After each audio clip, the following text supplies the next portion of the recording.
So, what 7 investments do the wealthy avoid? Number 2. The wealthy avoid precious metals. Another thing that a lot of wealthy people don't invest in is precious metals like gold. It can act as some protection against economic turmoil and inflation.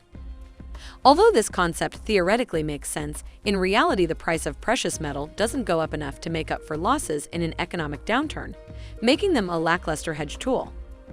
The main reason investing in gold is risky is that it doesn't have the liquidity of other investments we talked about. If you need to use the money, selling it off may be harder than expected. And if you need more of a reason to avoid this type of investment, you should know that Warren Buffett thinks gold is a terrible investment. Warren Buffett has a lot of faith in stocks as an investment and often mentions just how great their returns are when compared to gold. So, replacing all your teeth with gold might have seemed like a good idea at one point, but it might be time to go back to the dentist's office. In the next video, I talk about a core principle that the wealthy does that the average person unfortunately often is unaware of. You don't want to miss that. So keep accelerating your financial journey and watch this video. I'll see you over there.